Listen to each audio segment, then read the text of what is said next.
Hey guys, we're gonna continue on in this um, game reviewing a couple three dons playing. We started the review in the monthly free lecture, and I just thought there was a lot of great stuff to look at. Um, I tried to come up with a topic and had difficulty, so we'll just go along and see what happens. Okay, so black to play. Uh, Black's fine, white's fine. Um, Seems a bit early to try to start some attack when white's bottom left is getting enormous, so time to come in. So, coming up with the topic. 1 and 2 move readouts. So, we look in the bottom left and what's up? Well, anytime we have this sort of formation, we naturally think of the 3-3. So easy life in white's big area, and I would assume Sente. I'm not sure about that right now. So A comes to mind. Now, for this 1 and 2 move readout, you're gonna look at A, and we'll do that in a minute. What else? Well, everyone looks at B. I guess it's on the menu, so to speak. But we also have to think about C, because we've got the Aji here as black.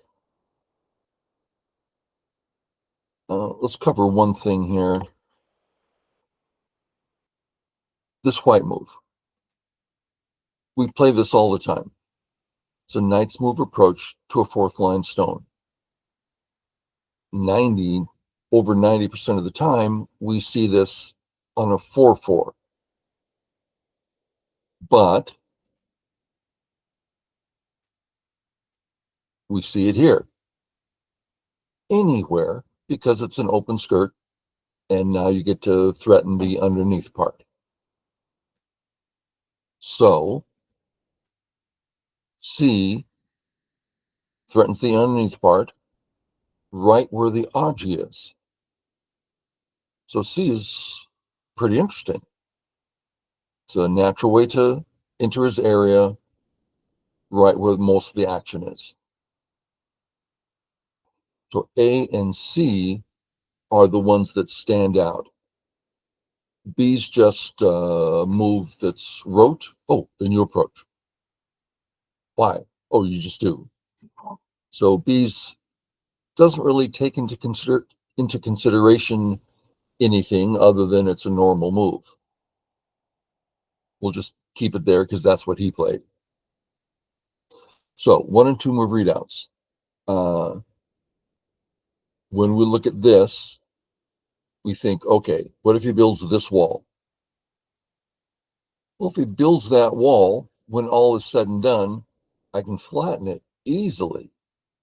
Doesn't bother me at all. Now, when we do this, we're imagining a white wall there, right? And we say a white wall, flatten it. Okay. Look at the other one, white wall. Difficult. White has a white wall there. It's a little different. It's dangerous coming in like this. So right away, we see one of his responses we don't like. Okay. Now we go here. And we imagine white pinches. Well, boom, tons of stuff's happening. There's no way he can get us in trouble. It's more likely he's going to find some trouble. So we like that. What about this one? Well, right off, we still have that vital point inside. Lots of Aji in there. We like that one. So this one's, you just sniff around a little bit, look at some basic pictures, and this one fits really well. You look at the regular one, and any normal move here is not using the Aji. Now, that means you have to go to some special move. Yeah, doable, but White has so many options here, a little hard to know. So out of all of them, in my mind, it's C.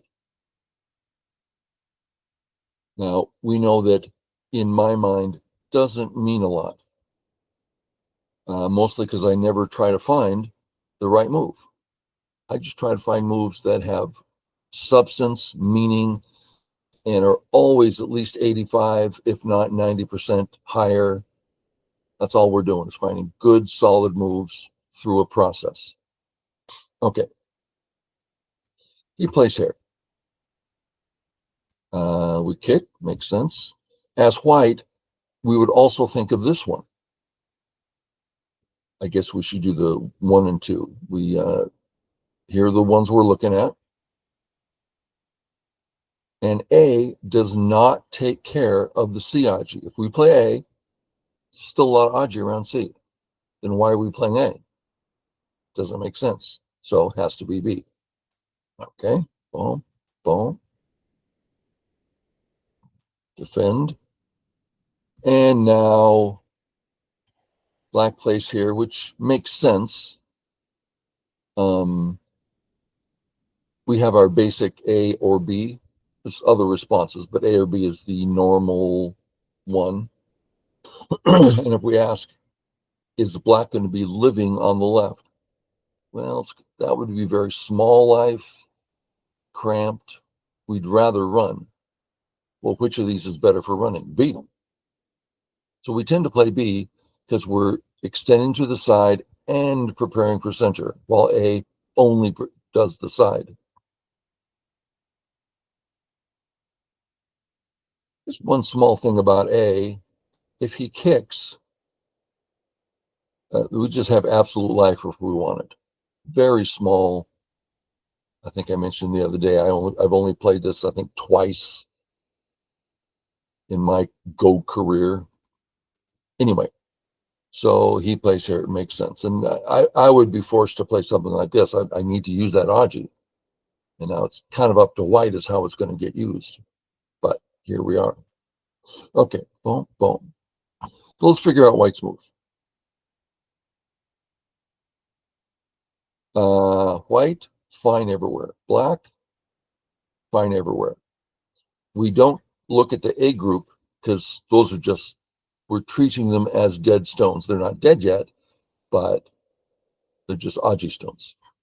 So we're not saying, are the Aji stones safe? So Black's fine. Well, Black's A group. Sorry, Black's not fine. Black has a weak A group. Okay. We want to attack. There are 3 ways. B, caps. We often think of the cap this way, but when he has that kind of shape, it's either here or B. I'll just go on from there. C we use, it's hardly an attack because it doesn't remove an option. Black can run to the center, and if we play C, he can still run to the center. But sometimes it's a great press to build something we're working on. Here, I don't think so. But D takes away the side direction. So we can take away center or side. Well, without looking at the board, well, we prefer center first. I'm sorry, side first. And here, indeed, side would be the one. Comes up here. Not only did he not attack, he didn't even press.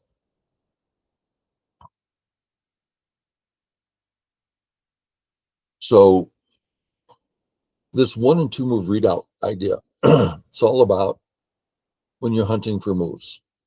You put down the move you're thinking about, which is like here, you're not thinking about B. You're not thinking about C, right? There's only things that seem natural to you.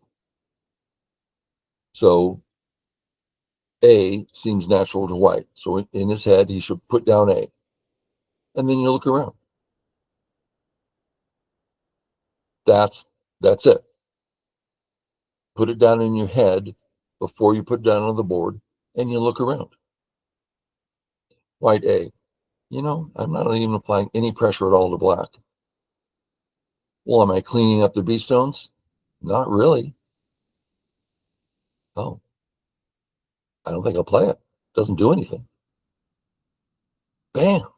He just came up with a better move because he didn't play A. I don't know if this sounds silly to you guys. This is very powerful.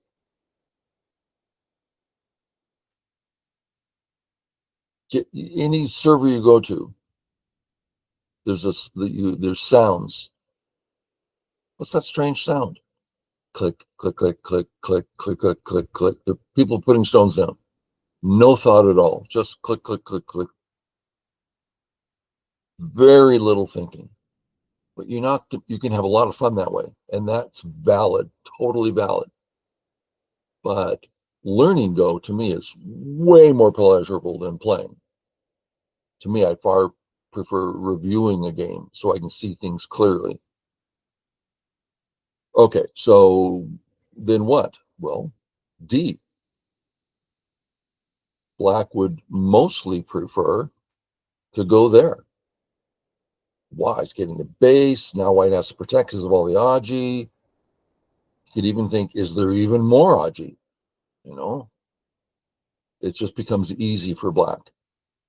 So removing that would make sense. Black's got to come out, and then we play our move wherever we wish. Now this is making sense. I would say if we play A now, I don't think B has any Aji left. Okay. Boom. Black does play there. And black plays away.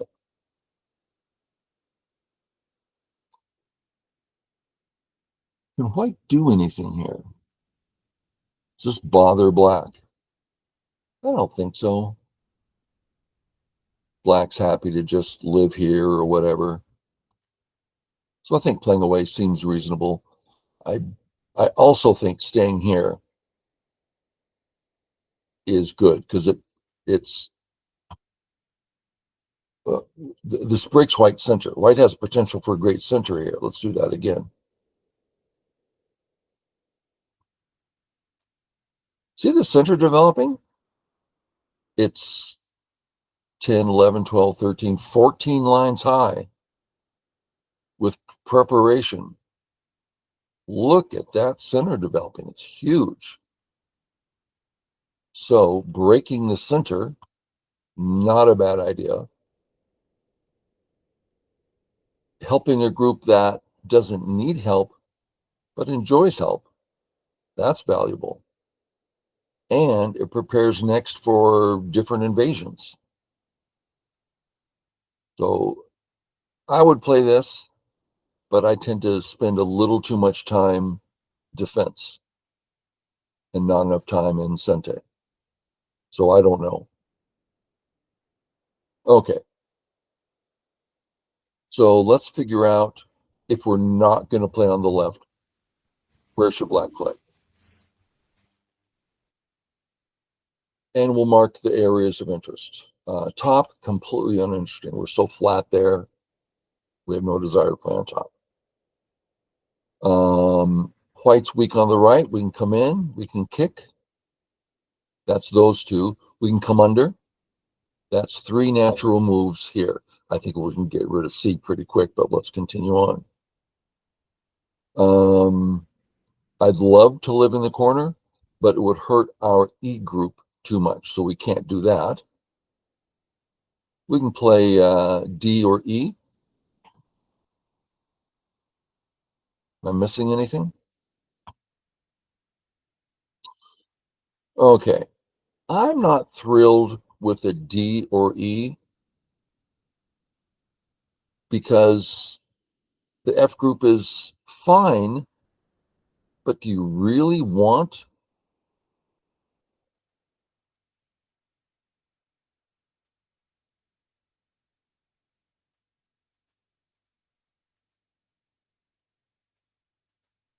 See how White's starting getting closer and closer because White can choose how this fight happens.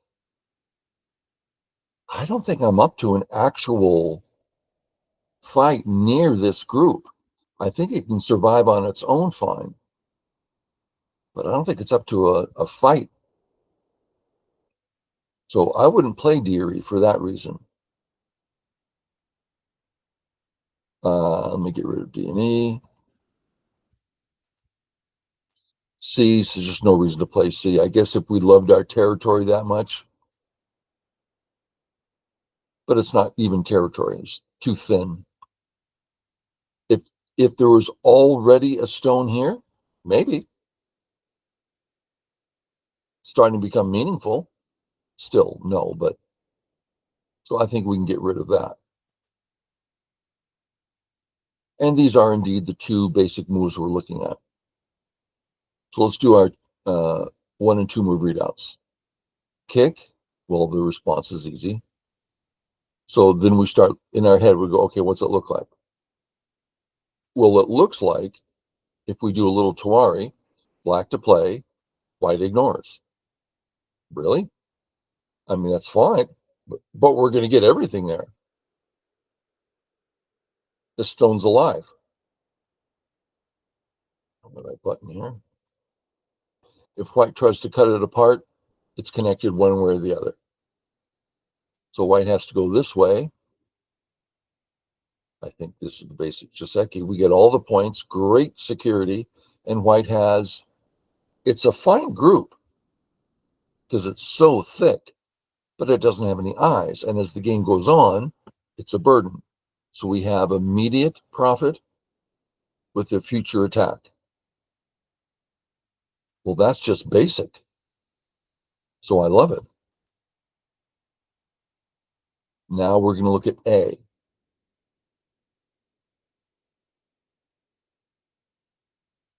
How far do we extend this stone? That far. It's a very well-known Joseki. Well, what's up with this? We know this is too far. What's up with that?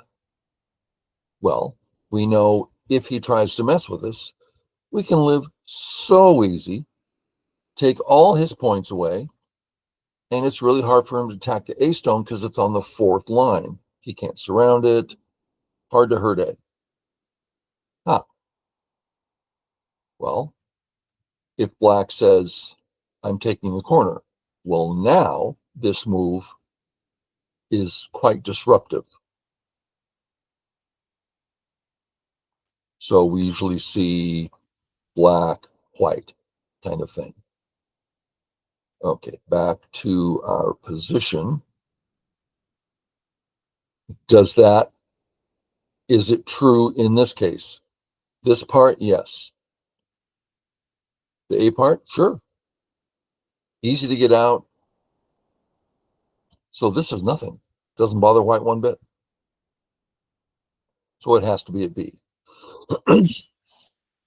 Okay. So we're looking at this 1 and 2 move readout thing. And my guess is that there's a lot of people going, oh, well, that's just way out of my league, or I could never do that. Something like that. It's one thing to read Am I Alive when you read out to a conclusion.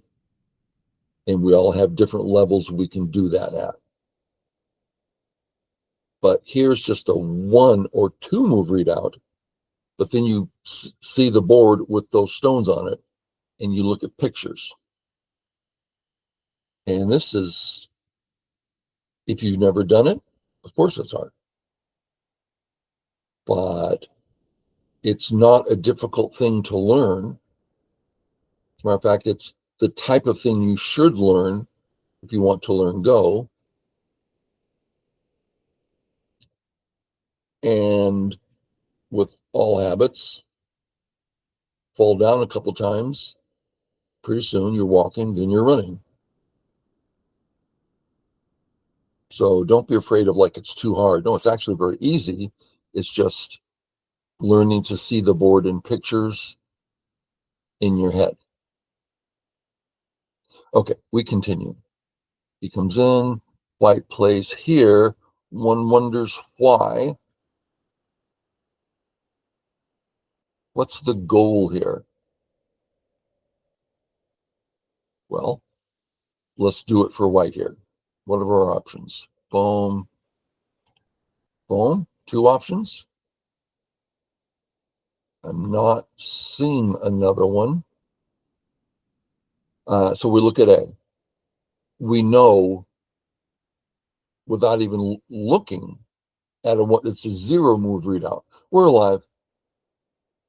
It's just something we know. If we have a C stone, we're alive in the corner. Well, we like taking the points. That's nice.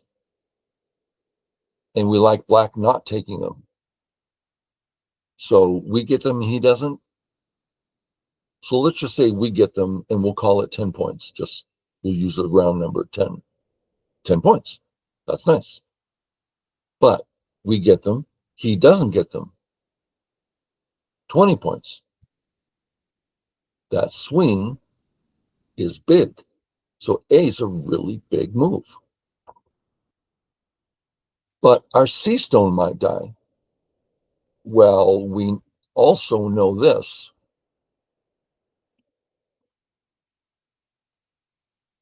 Let's put it here for now.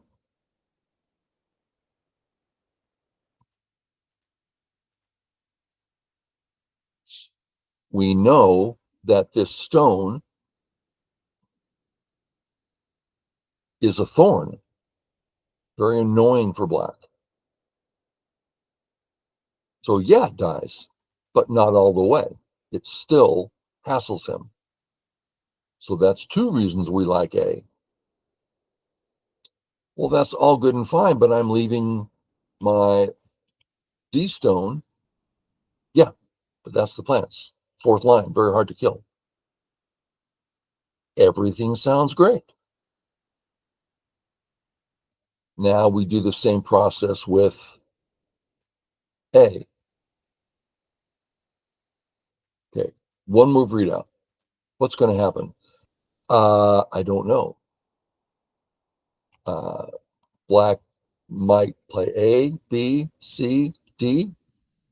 Black can play all these moves, and each of these moves has a whole bunch of variations. God, that's so complex. Do I have a reason, a goal? No, I just like touching my stones. You like touching your stones. Yeah, it's good to use your stones, but it's an empty thought. It's like, that's the thought. I'm using my stones. You don't know how you use them. You don't know why you're doing it. It's not making sense. So just the picture, complex, no goal, just take the corner.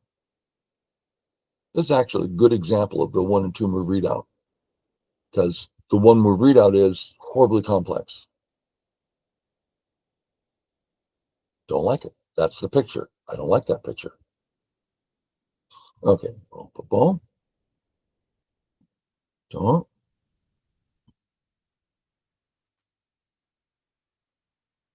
Okay. This is good for black building his corner. And white fixes. Good. Okay.